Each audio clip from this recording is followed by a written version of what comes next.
Greetings and welcome to Across the Board, the sports show where we cover everything across the board. I'm your host, Lindsey Williams. To my left is Sydnei Fryson, and to my right is Theo Dorsey. This week of sports has left our two sports analysts with many interesting topics to discuss. Let's get you guys going with our first topic. Our Hampton men's basketball team lost the last two home games by failing to score last-second shots. How do you think this will affect students coming out to the future games? You know, it's always disheartening to see your home team lose like that. Nobody wants to watch anything like that, you know. It feels like they're not motivated. But as a student body, we also need to realize that we are motivators. You know, we're the crowd. We're out there cheering for them. Definitely. We out there having fun. I remember I went to the game. I was out there. You were out there cheerleading. Lindsey was there. We were having fun at the game. And sometimes you got to just let the student body know it's not just about coming out and showing up and having support for your team. Go out there and have a little bit of fun. But the only problem that the Hampton team has been facing is the fact that they lost two very close games. Now, when you go out there as a student, you're there to support your team, watch them play, and they lose two games at the buzzer, that's lowering of the morale for a student, for a fan, for somebody rooting for your team, you know? Exactly. When you're watching that, you want them to win. Right, Lindsey? Yeah. You want them to win, right, Sid? Right, but you can't just abandon them because of those buzzer beater games and losing that. You know, you have to stick with them, stay with them. Right, you always want to stick with them. Now, the Hampton website, they actually reported that they have an average attendance of 2,251 fans per game for the men's game. Maybe more or less, I don't know. I'm not in charge of the attendance, obviously, but if they're getting that kind of a turnout, it's going to be kind of hard for them to keep that turnout up if the men's team continues to lose. Now, personally, I believe the men's team is going to pick up the slack. We're going to continue to talk about that throughout the show, but as far as student attendance to these games, they shouldn't have too much more of a problem with it as long as they win a couple more games, have a couple more exciting games. I remember Duran, the point guard, told me that he's the kind of player that creates ooh moments and exciting moments. So if you want to come out there and see Duran do some of these ooh moments, come out and support the Pirates. It's going to be pretty fun. Definitely. After beating Howard twice, our men's team is on a 2-game slide in the MEAC. They have an overall record of 5-12. What has been going wrong with our Pirates? You know, I think it's because we always go out and finish strong. But to finish strong like this and actually win, you have to start strong, you know, play as a team, keep everybody motivated, you know, you have to stay in the game. Right, and it's as if in the past two games, it's as if they've been giving the other team that somewhat of an advantage. It's like starting off, you know, let's say I want to build a Lego house against your Lego house. I give you 100 Legos, I have 50. You know, I have less to work with. In that second half, I'm fighting from an uphill battle. And that's pretty much been a problem in the past two games. They've been having to come back from double-digit deficits. And when you're trying to come back from a double-digit deficit in a tough, hard, physical game and win in the end, it's going to be pretty hard. I know they had the overtime game with Coppin State just recently against a team they definitely had the upper hand on. They should have beat them. We could have got there, us three, and we could have picked up Sean and maybe who else want to play? Dexter. We could have beat them. They weren't that tough of a team. We also could have beat Morgan State. That was really close as well. That's right, with the Chris Bosh looking guy. But look, I just really think that Hampton's team, we're not going to have too much more to worry about. They have a great point guard in Powers, a freshman, true freshman. They have some great shooters around him. They got Mercadou, they got Jasper, they got some shot blockers in there. They have a team that can win. Now it's just about putting it together, getting that chemistry, getting that team continuity, getting out there and winning some games.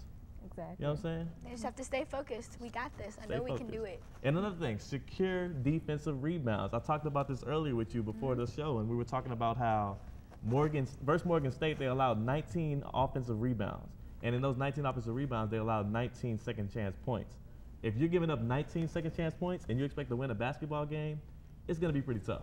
I'm going to tell you that right now. You know this. You know, you watch basketball. You're a basketball fan. Giving up 19 second chance points in a game that only goes to about 60, that's a hefty amount. It's going to be hard.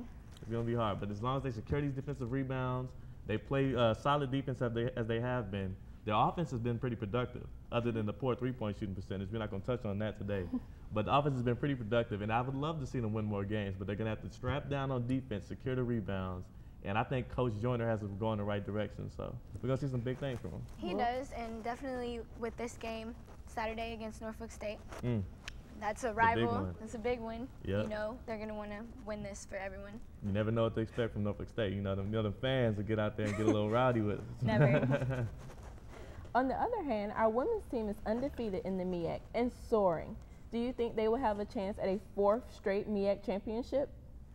I definitely think they do have a chance. The question for me is not that we won't win MEAC, it's more that we will go on to NCAA and make it past that first round.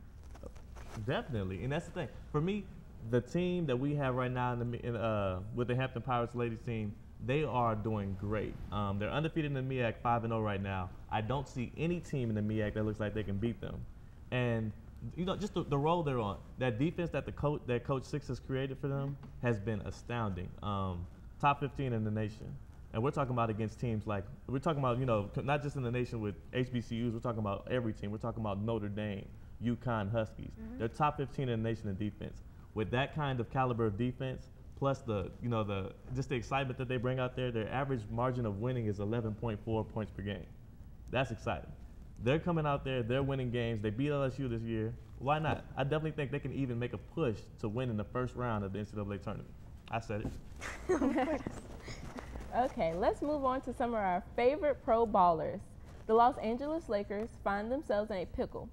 They are currently 12th in the Western Conference and have a tough schedule ahead. If the Lakers plan to make the playoff, what needs to change?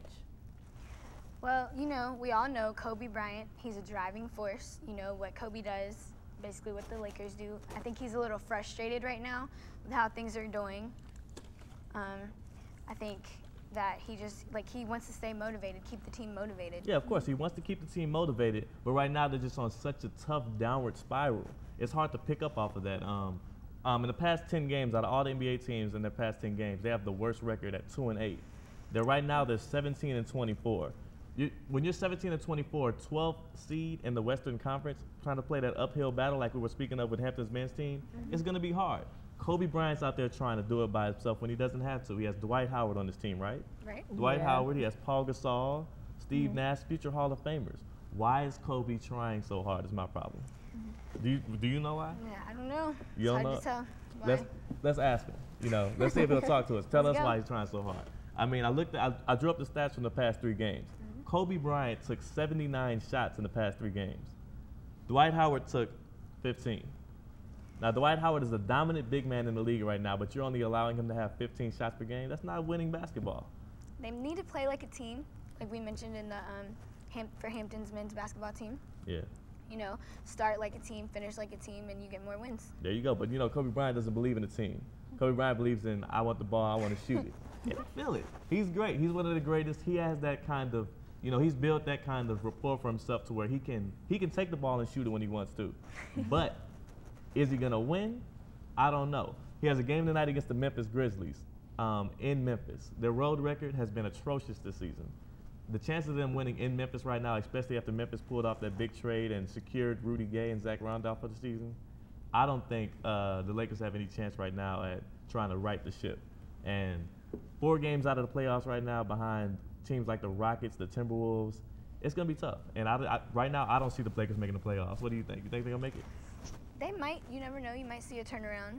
Yeah, and Lakers fans are that kind. That's the kind of confidence they have in their team. Exactly. I see these Instagram posts of, oh, Kobe hit 81 the other day 7 years ago and all these things, and Kobe Bryant this and Laker that. You're 17-24 right now. That's not playoff caliber basketball. Plus, your coach is Mike D'Antoni. I mean, come on. I mean, they definitely have some dedicated fans, which is good for any team. You know, it keeps them focused. It keeps them their eyes on the prize. We can use that here, huh? Of course. Get some of them Laker fans down here to Hampton. But what you got next for us, Lindsey? Okay. Moving on to football. For the first time in Super Bowl history, we have 2 coaches, brothers, John and Jim Harbaugh. One for the Ravens, one for the 49ers, facing off for the ultimate Super Bowl title. How significant is this, and who has the upper hand? I think the Ravens will have the upper hand. You know, it's Ray Lewis. It's going to be an emotional game for him because it's his last game as a professional, his last game ever. Hopefully they'll get him that second Super Bowl win. And however, you know, the 49ers, they have Randy Moss. There's talks of him being maybe traded, or maybe this is his last game as well. Right. So they might want to win that for him as well. Win it for Moss. You know, why not? Why not win something for Moss?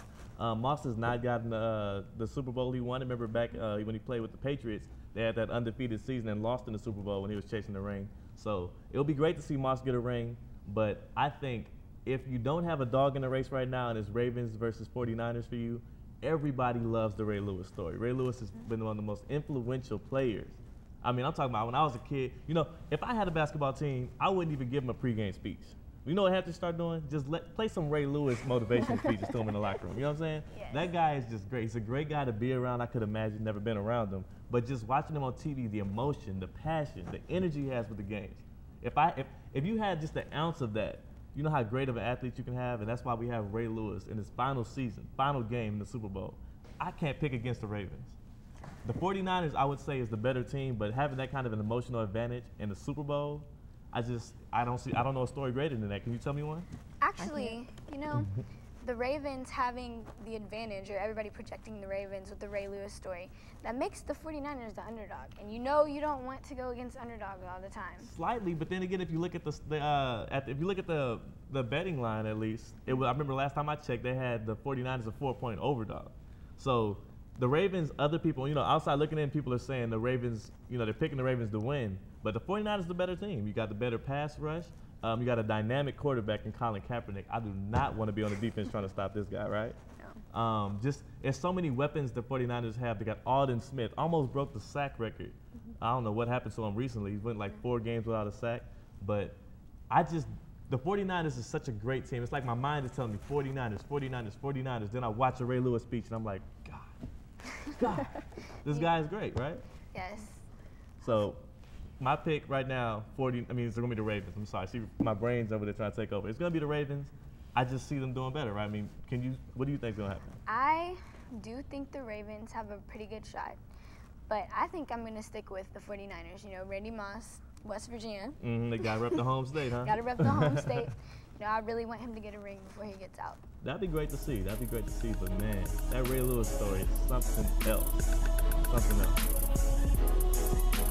Well, that's all, folks, for the first edition of Across the Board. Again, I'm Lindsey Williams with Theo Dorsey and Sydnei Fryson. Thanks for watching, and stay tuned for the next take of Across the Board.